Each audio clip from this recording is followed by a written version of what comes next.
Hello friends, నేను రాజు గారు. ఉమ్మడి రాష్ట్రంగా ఉన్నటువంటి ఆంధ్రప్రదేశ్ విడిపోయిన తర్వాత తెలంగాణకు హైదరాబాద్ అనే ఒక క్యాపిటల్ ఉంది, ఒక రాజధాని ఉంది. కానీ ఆంధ్రప్రదేశ్కు 2014 నుంచి ఇప్పటి వరకు సరైన రాజధాని లేదు. అంటే 2014లో చంద్రబాబు నాయుడు గారు ముఖ్యమంత్రి అయిన తర్వాత అమరావతిని రాజధానిగా ప్రకటించారు. అప్పుడు దేశ ప్రధాని నరేంద్ర మోడీ గారు వచ్చి శంకుస్థాపన చేశారు. ఆ తర్వాత ఎన్నికల్లో టీడీపీ ఓడిపోయిన తర్వాత వైఎస్ఆర్సీపీ 3 రాజధానులు అంటూ కొత్త ఎజెండాను పట్టుకొచ్చారు. రాజధాని కోసం 100 ఎకరాలు ఇచ్చినటువంటి రైతుల ఆవేదన అంతా ఇంత కాదు.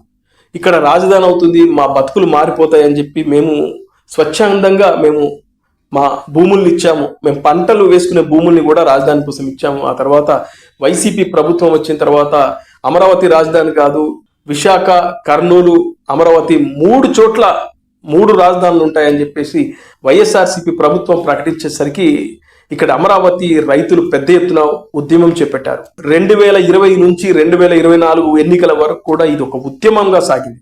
ఆ తర్వాత వైఎస్ఆర్సీపీ అధికారాన్ని కోల్పోయింది. ఇక చూస్తే కూటమి ప్రభుత్వం వచ్చింది, మళ్ళీ అమరావతి రాజధానిగా ప్రకటించారు. అయితే రేపు ఒకవేళ మళ్ళీ వైఎస్ఆర్సీపీ గనక అధికారంలోకి వస్తే తూచ్ అమరావతి కాదు, మళ్ళీ 3 రాజధానులు 4 రాజధానులు అంటే పరిస్థితి ఏంటి అని ప్రస్తుత కూటమి ప్రభుత్వం అమరావతిని శాశ్వత రాజధానిగా చేయడం కోసం కంకణ కట్టుకున్నారు.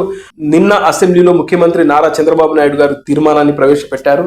ఆ తర్వాత కేంద్ర ప్రభుత్వానికి పంపించారు. కేంద్ర ప్రభుత్వం ఆమోదం తెలపగానే ఇక ఆంధ్రప్రదేశ్కు శాశ్వత రాజధాని అమరావతి నిలిచిపోతుంది. నా పవన్ కళ్యాణ్ గారు కూడా ఇదే మాట చెప్పారు. ఆ రోజున నేను ఎవరైతే రైతుల భూములు మీరు లాక్కోకూడదు అని ఆ రోజున నేను ఎదురు తిరిగాను. ఎందుకంటే వాళ్ళు ప్రేమతో ఇవ్వాలి, కానీ దాన్ని మనం లాక్కోకూడదు అని చెప్పి ఆ రోజున చెప్పాము. ఆ రోజు నుంచి ఈ రోజు వరకు నేను కూడా కట్టుబడి ఉన్నాను, అమరావతి రాజధాని అని చెప్పి.